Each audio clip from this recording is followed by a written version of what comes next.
오늘은 서문화교회, 지난주 에베소 교회에 이어서 초대교회 일곱 개 교회 중에 두 번째 교회, 서문화교회로 관해서 말씀을 드리려고 합니다. 가난하지만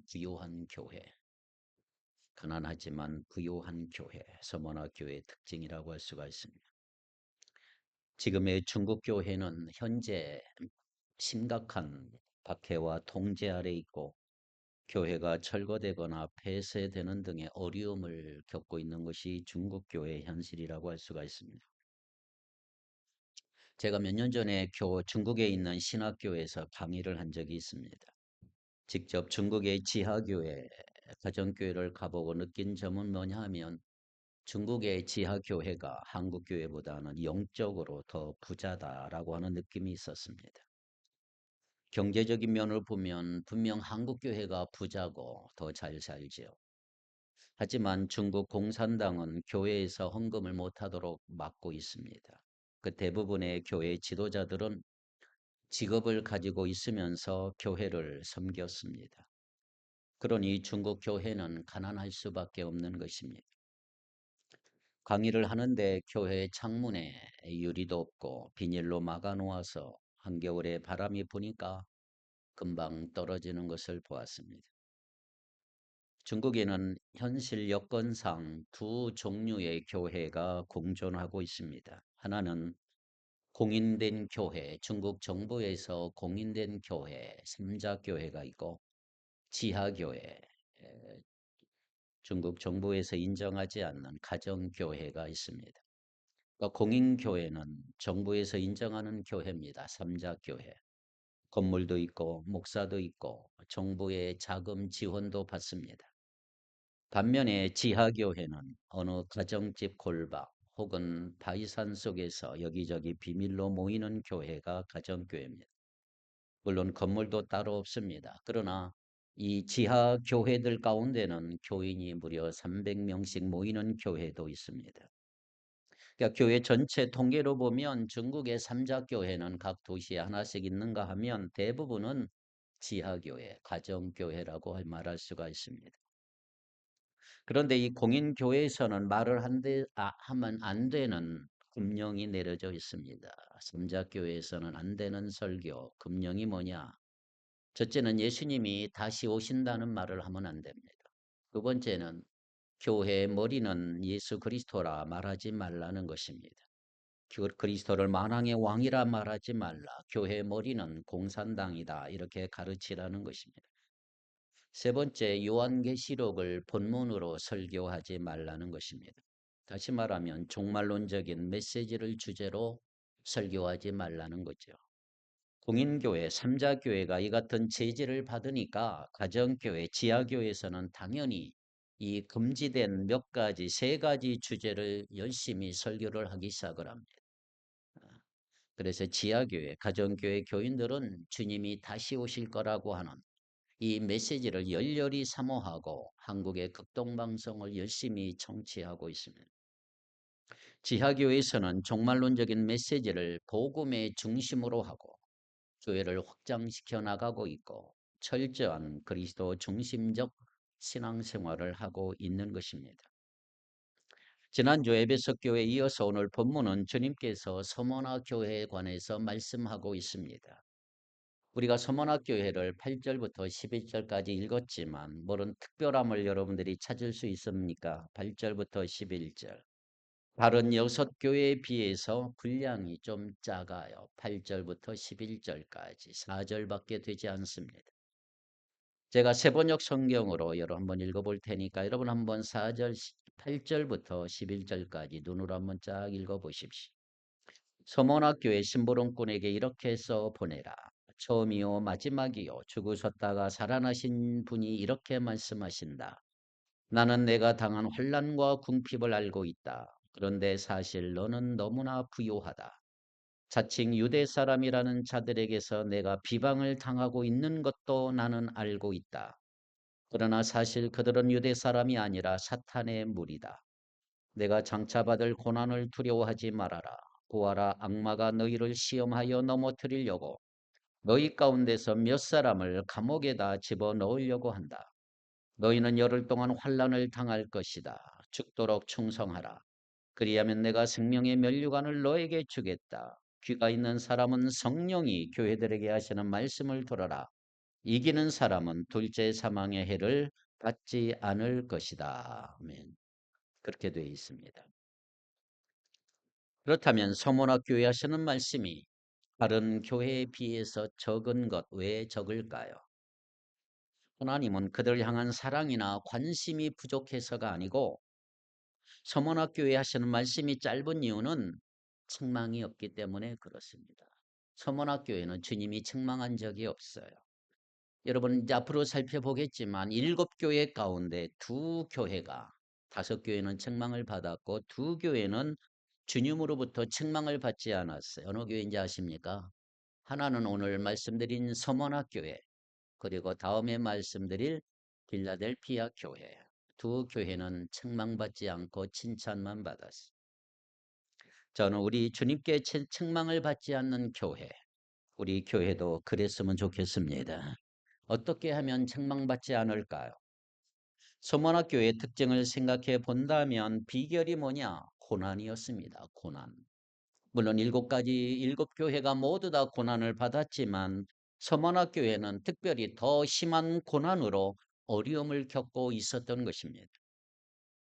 서머나교회가 받았던 고난을 알기 위해서는 우리가 서머나 도시의 특징과 당시 상황을 살펴볼 필요가 있어요. 서머나라고 하는 도시가 어떤 도시인가? 7교회 도시 중에서 지금까지 남아있는 유일한 도시는 서머나밖에 없습니다. 서머나. 현재 터키의 3대 도시 가운데 하나가 이즈미르라고 하는 도시가 있어요. 이즈미르. 여러분 지금 지도를 보면 에베소가 왼쪽 끝부분에 있어요. 왼쪽 끝부분에서 조금만 올라가면 서머나가 있습니다. 서머나. 이즈미르, 지금의 이즈미르라고 되어 있습니다. 이즈미르는 지금의 터키 3대 도시 중에 하나예요. 엄청나게 큰 도시가 됐습니다. 서문학교회가 언제 시작이 됐는지는 알 수 없지만 아마도 바울이 에베소에서 교회를 사역하던 중에 복음을 들었던 사람을 통해서 세워졌을 거다 이렇게 추측하고 있습니다. 에베소에서 북쪽으로 약 50km 정도 떨어진 곳에 위치하고 있었던 번성하는 항구 도시, 상업 도시가 부유한 도시가 바로 서머나라고 하는 도시예요. 유명한 경기장도 있었고 도서관도 있고 공공극장도 있고, 특별히 서머나는 파괴되었다가 다시금 재건된 도시였기 때문에 도시 설계는 알렉산더 대왕이 했다고 전해지고 있습니다. 그래서 서머나 시민들은 서머나를 아시아의 으뜸이다 이렇게 자랑하고 다녔어요. 지금도 서머나 도시를 딱 가면 이즈미르라고 하는 도시에 가면 도시 입구에 알렉산더, 말을 타고 가는 알렉산더 동상이 있게 되어 있습니다. 자, 이렇게 부유하고 번성했던 만큼 예수 믿는 그리스도인들이 살기에는 힘든 도시였다 말이죠. 이름 있는 여러 신전들이 많이 있었어요. 뭐 키벨레, 제우스, 아폴로, 아프로디테 이런 여러 신전이 있었고 혼합 종교와 우상 숭배가 만연했던 도시가 서머나 도시였습니다. 무엇보다 서머나는 AD 26년에 10개의 다른 후보 도시들을 물리치고 로마 황제를 위한 성전을 건축하는 도시로 선정이 됐습니다. 그 후 서머나는 황제 숭배의 중심지가 됐어요. 1년에 한 번씩 황제 숭배를 해야 됩니다. 분양을 한 후에는 시민으로서 의무를 수행했다고 하는 증명서를 딱 받아요. 이런 황제 숭배는 정결하기보다는 정치적으로 충성을 맹세하는 것으로 분양을 하면서 가이사는 주님이시다, 황제는 주님이시다라고 하는 고백을 꼭 해야만 했습니다. 이를 거부하는 사람은 투옥되거나 유배되고 사형을 당하기도 했습니다. 당연히 교회는 거절해야만 했죠. 그에 따른 고난은 피할 수가 없는 것이 됐지요. 이제 박해가 시작이 된 것입니다. 이러한 환란 속에서 수많은 그리스도인들은 주 예수만 섬기기 위해서 땅굴로 된 묘지, 스타콤으로 숨어 들어가 예배를 드리거나 혹은 가정에서 은밀하게 예배를 드렸어요. 여러분 지금의 터키, 트르키예를 가보면 특별히 이즈미르라는 지역을 가보면 데린쿠유 지하도시를 볼 수가 있습니다. 여러분 사진을 보면 이 사진이 지금 지하도시예요. 지하도시. 그리고 좀 더 하나 더 보면은 이 지하도 이게 위에가 이 지상이고요. 밑에 개미집처럼 이렇게 계속 파내 이렇게 거의 60m 정도 파내려 갑니다. 오른쪽 사진을 보면 개미 사진이죠. 개미 사진, 개미집 사진. 쭉쭉쭉 들어가고 있는 거예요. 길을 잘못 찾아가면 죽을 수도 있어요. 그래서 가이드할 때 안내를 잘 따라가죠. 이런 곳에서 예배를 드리는 숨어 다니는 가정 예배에서 은밀하게 예배드리는 서문학교의 많은 성도들을 볼 수가 있죠. 서문학교의 상황이 이렇다 이 말이에요. 고난받는 교회의 특징이 서문학교회입니다. 상대적으로 우리는 얼마나 편안하게 주님을 믿고 있나요? 여러분 한번 생각해 보세요. 그렇죠. 그래서 고난이라고 하면 나와는 관계가 없다 이렇게 생각하는 사람도 있을 것입니다. 고난받는 교회는 들을지어다 이 말이 별로 공감이 되질 않아요. 믿음의 선진들이 받는 고난은 생명을 위협하는 고난이었는데 내가 겪는 이 정도의 어려움을 과연 우리는 고난이라고 말할 수가 있을까? 이렇게 생각할 수가 있죠. 지금 우리는 그때와 극심한 고난을 받는 것이 아니란 말이에요. 하지만 여러분 그렇다고 해서 우리가 고난이 없는 건 아니지요. 개인적으로 성도들의 이야기를 들으면 겪고 있는 어려움과 힘든 사연들을 알게 되면 마음이 답답할 때가 많습니다.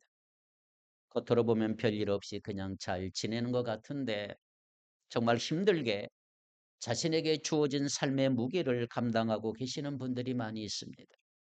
각자에게 주어진 고난의 크기와 종류가 다를 뿐 누구에게나 고난에서 면제되는 사람은 없는 것입니다. 혹 지금은 아니더라도 언제라도 그런 고난이 우리에게 찾아올 수가 있는 거지요. 무엇보다 예수 믿는 그리스도인들에게 고난은 피할 수 없는 삶의 일부라고 말할 수가 있는 것입니다.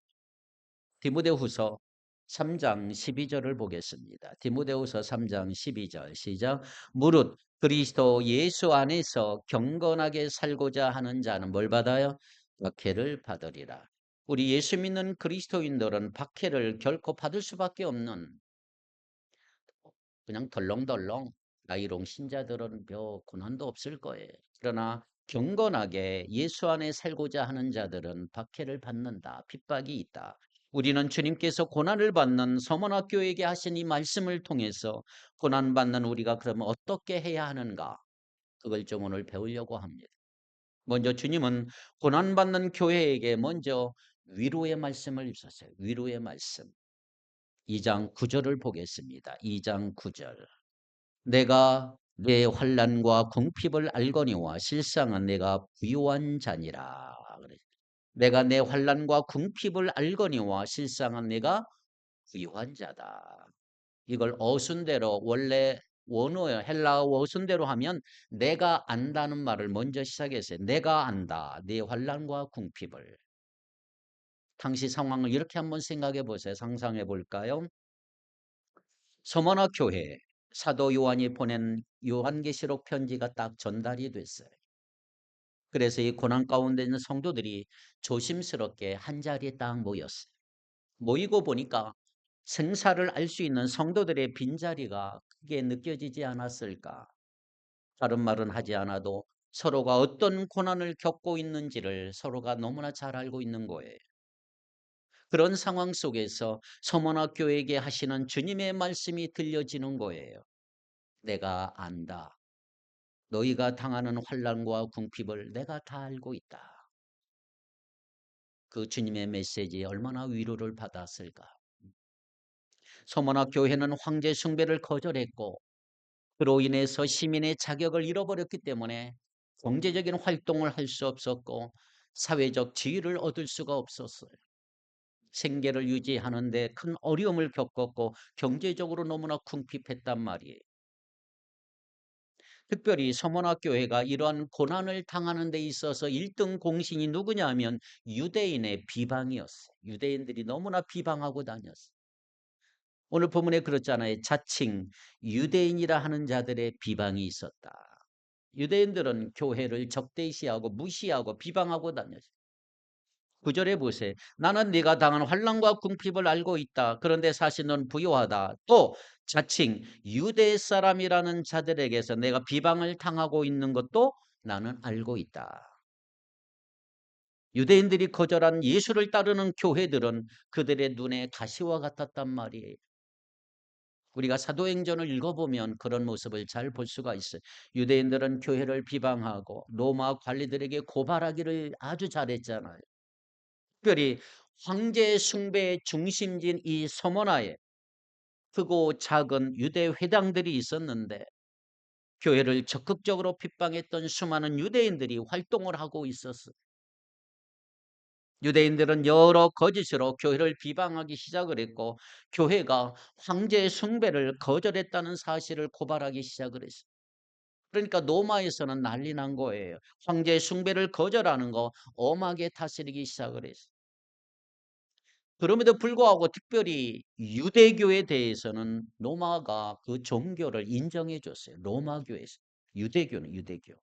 그래서 유대인들은 황제 숭배에서 제외될 수가 있었던 거예요. 교회가 유대교의 한 분파로 여겨졌을 때는 황제 숭배를 안 해도 됐지만 유대인들의 비방과 유대인들의 고소로 인해서 교회는 더 이상 그러한 권한을 얻지를 못했어요. 그 결과 많은 그리스도인들은 황제 숭배를 하지 않았다는 이유로 투옥을 당하고 십자가형을 당하고 재산을 뺏기게 됐어요. 그런데 우리 예수님께서는 그 유대인들의 비방도 알고 계셨다 이 말이에요. 내가 너희들의 고통을 안다. 그 절에 그랬잖아요. 실상은 자칭 유대인이라 하는 자들의 비방도 알거니와 사실은 유대인이 아니라 뭐라? 사탄의 회당이라. 유대인들은 자신을 하나님의 백성으로 생각했지만 실상은 하나님의 백성이 아니고 하나님의 백성을 핍박하는 사탄의 무리들이다. 이걸 주님은 알고 있었단 말이에요. 사탄은 원어의 뜻이 비방자, 거짓 참소자 이 말이에요. 유대인들이 하는 일이 사탄이 하는 일과 같았단 말이에요. 비방하고 거짓 고발하고 참소하는 거예요. 그리고 우리가 요한복음을 보면 그러잖아요. 요한복음 보면 자신들을 우리는 아브라함의 자손이다. 유대인들이 막 그러잖아요. 그런데 예수님이 뭐라고 그래요? 요한복음 8장 44절에 보면 이렇게 돼 있어요. 요한복음 8장 44절. 끝부분에 너희는 너희 아비 마귀에게서 났으니 너희 아비의 욕심대로 너희도 행하고자 하느냐. 그는 처음부터 살인한 자의 그 속에 없으므로 진리가 그 속에 없으므로 진리에 서지 못하고 거짓을 말할 때마다 지 것으로 말하나니 이는 그가 뭐요? 거짓말장이요 거짓의 아비가 되었습니다. 예, 유대인들은 거짓의 아비, 마귀들이다. 사도 바울은 육신의 할례를 받은 사람이 유대인이 아니라 마음의 할례를 받은 사람이 진짜 유대인이다. 이렇게 말씀하고 있죠. 그러니까 혈통적인 유대인들이 자신을 유대인이라 생각을 했지만 자칭 유대인이란 말이에요. 주님 보시기에 그들은 유대인이 아니었고 주님은 그를 가르쳐서 오늘 사탄의 회당이다. 교회를 비방하고 사탄과 하나가 되었단 말이에요. 서문학교의 상황이 이러했단 말이 그러니 얼마나 서문학교의 성도들이 힘들었냔 말이에요. 제대로 신앙생활 할 수 있을까요? 그렇다면 여러분 내가 이런 상황에 있었다면 나는 어떻게 했을까? 한번 생각해 보세요. 나는 끝까지 믿음을 지키고 고난 받는 것을 당연하게 생각했을까요? 우리는 그렇게 할 수 있을까? 지하 카타톰에 가서 도망가서 예배를 드릴 수가 있을까? 서머나 교회는 극심한 고난 중에도 그 믿음을 지키고 있었는데 그런 그들에게 주님은 이렇게 오늘 말씀하셨어요. 실상은 내가 부유한 자다. 사실 너는 누구와도 비교할 수 없는 엄청난 부를 가진 자들이다. 그렇습니다. 서머나 교회는 경제적으로는 가난했지만 영적으로는 부유한 교회였습니다. 그들이 겪는 고난은 그들로 하여금 주님께 더 가까이 나가게 만들었던 거지. 주님을 더 바라보고 주님을 더 의지하게 했던 것이 바로 서문학교의 고난이었습니다. 영적으로 더 충만해졌단 말이에요. 우리가 역사적으로 보면 교회의 고난과 교회의 거룩은 은밀의 관계를 늘 보여왔어요. 고난이 심하면 심할수록 교회는 깨어 있었고 교회의 거룩함을 지켜왔어요. 하지만 교회의 고난이 사라지고 안락함을 누리면 누릴수록 교회는 더 타락해져 갔어요. 사람의 죄성으로 인해서 이러한 역사는 계속 반복되고 있는 것입니다. 그렇다면 오늘 우리는 지금 어떤 시기에 살고 있을까? 여러분 생각해 보세요. 고난 때문에 거룩함을 지키고 깨어있기가 더 쉬운 때를 살고 있는가? 아니면은 안락함으로 인해서 잠들기가 더 쉬운 때를 살고 있는가? 지금 우리는 경제적으로 부유한, 영적으로는 그러나 가난할지도 모르겠어요. 아까 말씀드렸지만 중국 교회는 영적으로 얼마나 부유한지 몰라. 경제적으로는 가난하지만 고난을 피하기 위해 쉽게 타협할 수 있는 시대, 그런 시대가 우리 지금 살고 있는 거예요. 고난을 받는 교회가 아니고 고난을 피하는 교회로 살고 있는 거예요. 고난을 어떻게 하면 피할까? 그러기에 우리는 오늘 주님이 서문학교에 하신 명령을 주목하셔야 합니다. 주님이 주신 첫 번째 명령, 2장 10절에 뭐라고 되어 있어요? 너는 장차 받을 고난을 두려워하지 말라. 주님이 주신 첫 번째 명령, 두려워하지 말아라. 두려워하지 말라. 만약 고난이 여러분을 찾아와서 들어오려고 문을 두드리려고 한다면 여러분은 그 고난을 보고 어떻게 해야 할까요? 고난을 보고 놀라지 말아라. 우리가 고난을 만나게 되는 일이 이상한 일이 아니다. 놀라지 말아라. 우리는 언제든 만날 수 있는 우리 가까이 있는 고난을 결코 두려워하지 말아라. 이 말이에요. 어떻게 그럴 수 있을까요? 2장 10절 다시 한번 읽읍시다. 2장 10절 시작.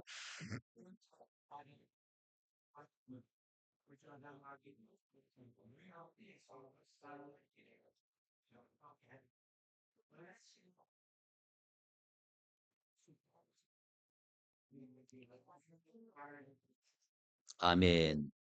자, 여기서 우리는 교회의 진짜 적이 누구인지 알 수가 있죠. 우리의 진짜 적은 누구예요? 마귀다 이 말이에요. 마귀. 그리고 마귀의 공격은 계속될 것이다. 마귀는 서문학 교회의 몇 사람을 옥에 던져 시험을 받게 할 것이고 서문학 교회는 10일 동안 환난을 받게 될 것이다 이 말이죠. 주님은 고난을 두려워하지 말라고 하시면서 서문학 교회가 앞으로 받게 될 고난을 미리 알려주고 있는 것을 볼 수가 있어요. 그렇다면 이 말씀을 우리가 어떻게 이해를 할까? 두려워하지 말라고 하신 다음에 내가 너와 함께 있으니 걱정 마라. 내가 너를 보호하겠다. 이런 말씀을 해야 되는 게 아닐까? 여러분, 매 맞는 것 사실을 미리 알고 있다면 두려움을 이길 수 있을까요? 매도 먼저 맞는 게 낫다는 말이 있는데 맞는 걸 알고 기다리면 더 힘들지 않을까? 주님은 서문학교에 왜 이 말씀을 하셨을까?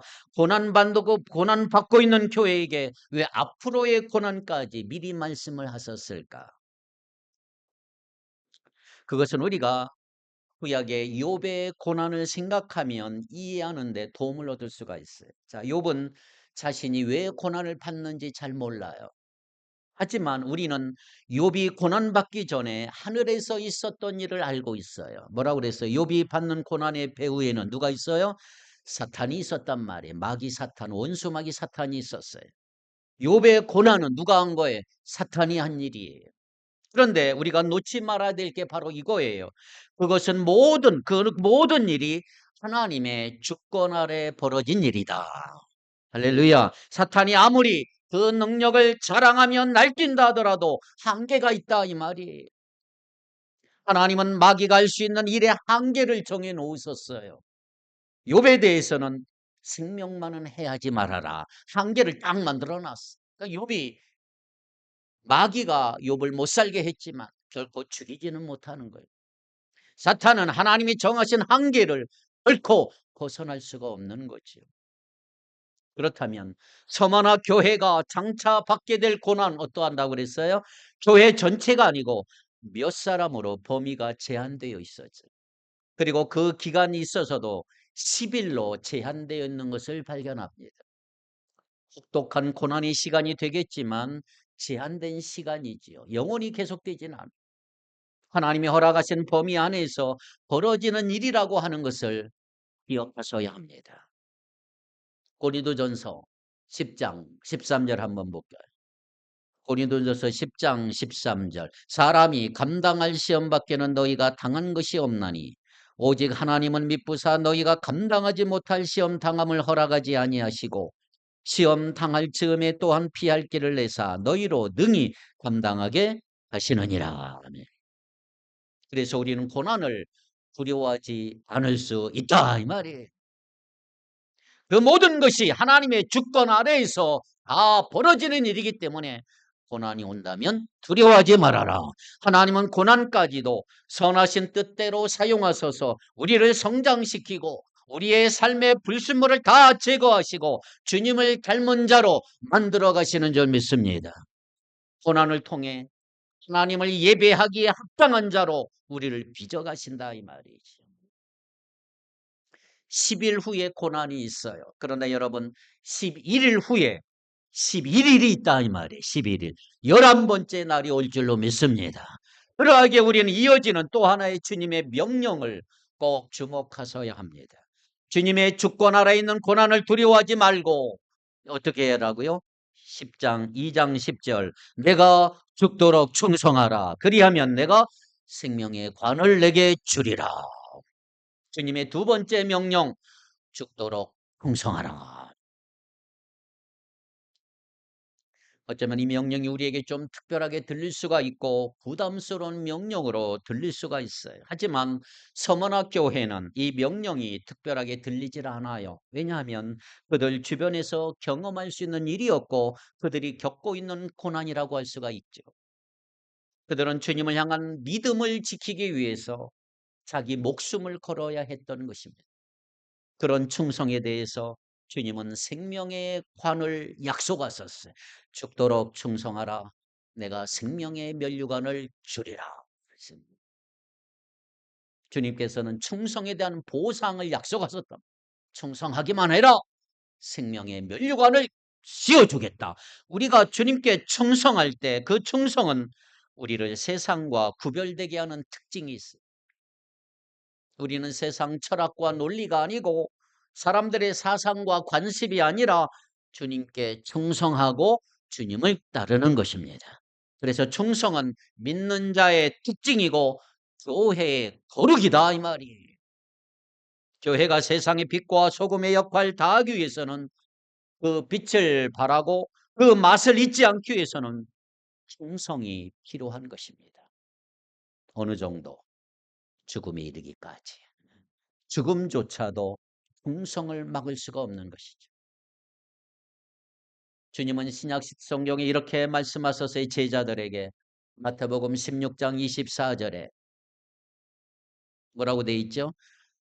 누구든지 나를 따라오려거든 자기를 부인하고 자기 십자가를 지고 나를 따를 것이니라. 주님을 따르는 자는 자기를 부인하고 자기 십자가를 지고 따라오란 말이에요. 그리고 주님이 먼저 가신 길은 죽음에 이르는 길이었고 죽기까지 충성하는 길이었다. 여러분, 우리가 지금 그 길을 따라가고 있는 거예요. 우리가 사는 길은 고난으로 포장되어 있어요. 편한 길이 아니고 가는 사람이 많은 길도 아니에요. 우리가 그런 길을 가고 있어요. 그 길을 가고 있는 우리에게 두 가지 주어진 명령을 꼭 기억하셔야 합니다. 두려워하지 말아라. 죽도록 충성하라. 이 명령에 대해 기쁨으로 순종하기 위해서 우리는 주님이 어떤 분인지를 기억할 필요가 있어요. 주님이 어떤 분인지, 주님이 어떤 분이길래 두려워하지 말라고 그러고 충성하라고 했는가. 먼저 두려워하지 말라는 명령에 대해서 우리 주님은 8절에 뭐라고 그랬어요?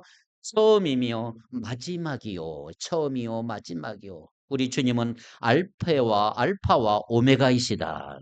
영원하며 무한하신 하나님이시다. 모든 것이 창조되기 전에 계셨고 앞으로도 영원히 계시는 주님이시다. 주님께서 주권자이시고 온 우주를 다스리고 계시는 분이 주님이시다. 그리고 그분이 나의 모든 것을 알고 계시고 나의 삶도 일일이 구체적으로 다스리고 계시는 주님이시다. 주님이 나를 다스린다는 말은 고난이 없다는 말이 아니에요. 고난이 없이 영광도 없고요. 죽음 없이는 부활도 없는 거예요. 십자가 없이는 면류관도 없는 거예요. 하지만 그 모든 것을 처음이요 마지막이신 주님이 다스리고 계시는 줄 믿습니다. 고난조차도 주님의 손안에 있다 이 말이에요. 그러니 결코 두려워하지 말아라. 마태복음 10장 28절에 주님은 이렇게 우리에게 용기를 주십니다. 마태복음 10장 28절 몸은 죽여도 영혼은 등이 죽이지 못하는 자들을 두려워하지 말고 오직 몸과 영혼을 능히 지옥에 멸할 수 있는 이름을 두려워하라. 우리가 두려워해야 될 거 사람도 아니고 고난도 아니고 주어진 환경도 아니고 알 수 없는 미래도 아니고 오직 주님이십니다. 주님. 우리는 주님만 두려워하면 돼요. 그러면 다른 모든 거 두렵지 않습니다. 다음에 죽도록 충성하라는 명령에 대해서 우리 주님은 어떤 분이에요? 8절에 죽었다가 살아나시니라. 죽었다가 살아나시니 부활하시니 주님께서 먼저 고난을 받으셨고 죽으셨지요. 하지만 주님은 다시 살아나심으로 죽음을 이기신 줄 믿습니다. 그분이 친히 죽음을 이기고 승리하셨기에 우리도 주님처럼 죽음을 이기고 승리하게 될 줄 믿습니다. 왜? 부활하신 주님께서 우리의 부활을 보증하신다. 보증하신다.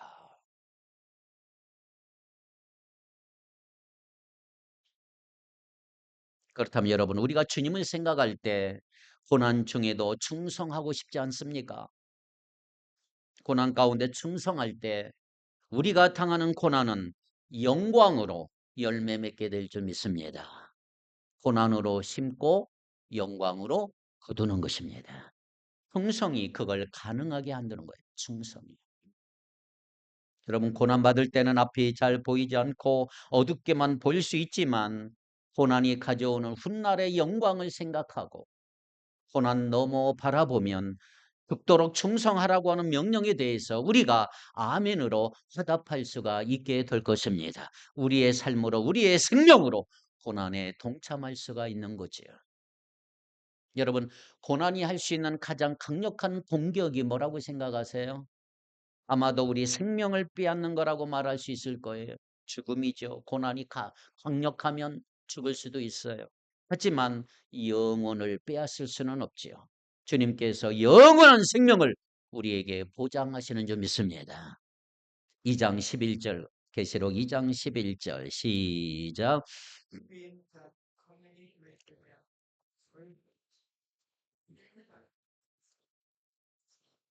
아멘. 자, 둘째 사망의 해를 받지 않는다. 강한 부정어를 사용해서 그럴 수 없다 강조하고 있어요. 교회는 고난으로 인해서 첫째 사망을 겪을 수는 있지만 둘째 사망은 절대로 경험하지 않는다. 아멘. 믿지 않는 사람이 자기 행위대로 심판을 받고 불과 유황으로 타는 못에 떨어지게 된다. 그러나 교회는 이 무시무시한 둘째 사망 그 고통을 결코 겪지 않는다. 맞습니까? 주님께서 참된 믿음을 가진 이기는 자에게 약속하신 거예요. 약속하신.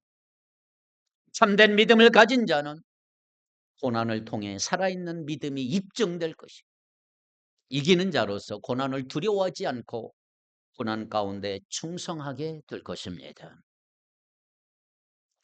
여러분 오늘 말씀을 마무리하면서 이런 질문을 한번 해보겠습니다. 여러분 어느 정도 가치가 있는 일이면 목숨을 걸 수 있나요?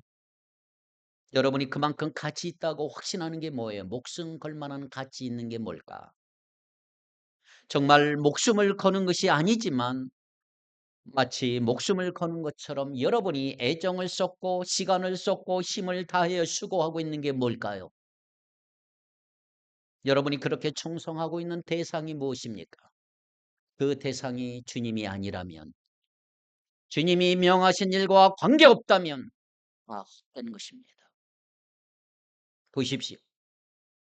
세상은 계속해서 헛된 것에 충성하고 가치 없는 것에 충성하도록 만들고 있습니다. 그런 정말 가치 있는 일에는 적당히 하라고 합니다. 우리가 사람들에게 듣는 이야기가 어떤 얘기입니까? 적당히 하라, 적당히. 적당히 믿고 적당히 섬기고 적당히 충성하고 적당히 살려고 말하지 않습니까? 그것은 우리의 충성을 다른 곳으로 돌리며 고난을 피하도록 만드는 것입니다. 생각해 보세요. 우리 주님은 우리를 적당히 사랑하셨을까요? 우리가 주님을 적당히 사랑해도 될까요? 힘들지 않을 만큼, 고난이 없을 만큼 적당히 충성하면 될까요? 서만화 교회는 적당히 하지 않았어요. 타협하지 않았어요. 고난 받는 거 두려워하지 않았어요. 죽도록 충성했어요. 서만화 교회를 말할 때 꼭 같이 언급되는 인물이 하나 있어요. 폴리갑입니다. 폴리갑. 폴리갑은 사도 요한의 제자였고 서만화 교회의 감독이었어요. 폴리갑의 순교는 많은 사람들에게 알려진 이야기가 됐어요. 어느 날 폴리갑이 처형장으로 들어왔어요. 황제 숭배 사상을 하지 않았다는 이유로 로마 당국에 잡혀왔어요. 총독은 그의 나이 명성을 생각해서 자꾸 회유합니다. 폴리갑아, 맹세하라. 그러면 내가 너 석방할 거야. 예수 그리스도로 욕하고 죽기 전에 주님을 마지막으로 부인하라. 네가 예수를 배신하면 너는 여기서 산다. 죽음의 위협에서 벗어날 수 있는 기회였지만 폴리갑은 이렇게 대답을 합니다. 내가 지금 80년 살았는데 주님은 한 번도 나를 배신하지 않았다. 내가 몇 년 더 살겠다고 주님을 배신하겠느냐? 나는 주님 배신하지 않겠어. 빨리 죽여라. 총독은 명령을 거절한 폴리갑을 다시 협박해요. 내게 맹수들이 있어. 한 번만 배반하면 마음 바꾸지 않으면 너 우리의 사자 우리에 던져버릴 거야. 맹수들의 으르렁거리는 소리 가운데 폴리갑은 이렇게 말합니다. 맹수로 던져버리십시오. 맹수 우리 나를 던지십시오. 맹수들의 협박이 통하지 않으니까 이번에 화형으로 위협을 합니다. 너 마음 바꾸지 않으면 너 불태워버릴 거야.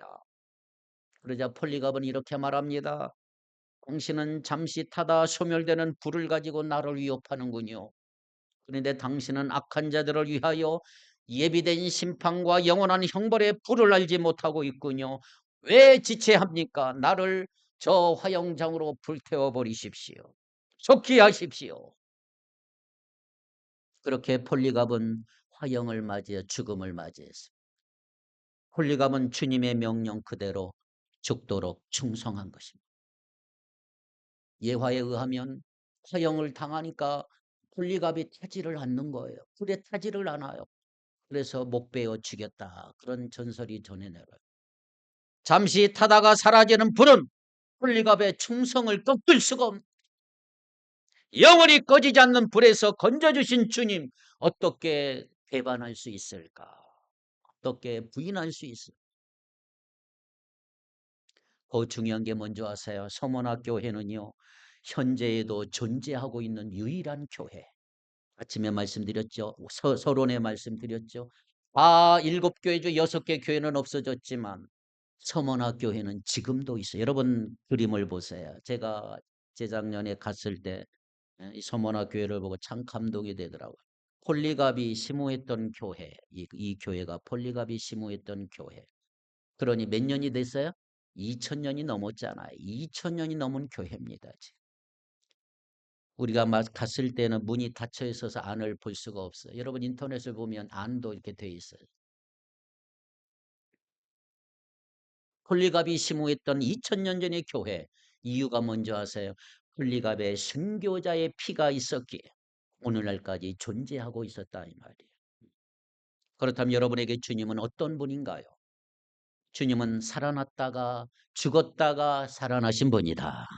왜 죽으셨어요? 내 생명을 살리시기 위해서.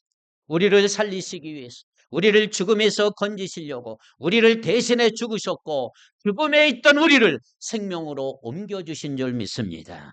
우리가 주님을 위해 고난받을 수 있는 것은 주님이 우리를 위해 먼저 고난받으셨기 때문이에요.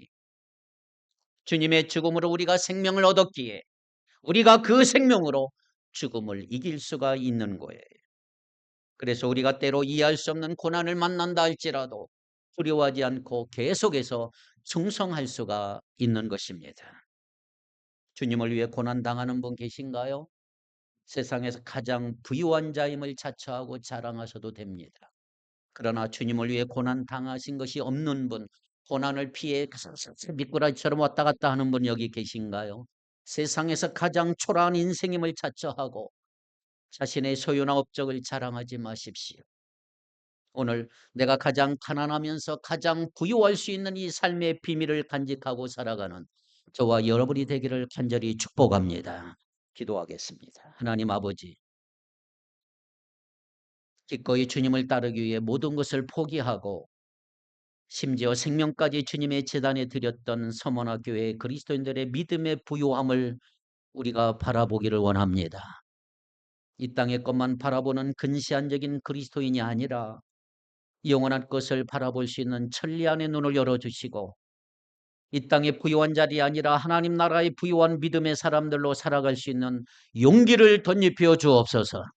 사람을 두려워하는 것이 아니라 하나님 경외하는 자들 되게 하시고 어떠한 고난과 희생이 따르라도 영생의 가치와 바꿀 수 없음을 잊지 않는 주님의 사람들로 살아갈 수 있도록 우리를 붙잡아 주시옵소서. 우리의 삶이 하나님께 죽도록 충성하는 삶 되기를 소원합니다. 어떤 환난과 핍박이 있다 할지라도 모든 것 알고 계시는 하나님을 신뢰하게 하시고 승리의 멸관을 위해 앞으로 달려가는 삶을 살아가게 하여 주시옵소서. 은혜 주옵소서. 예수님의 이름으로 기도하옵나이다. 아멘.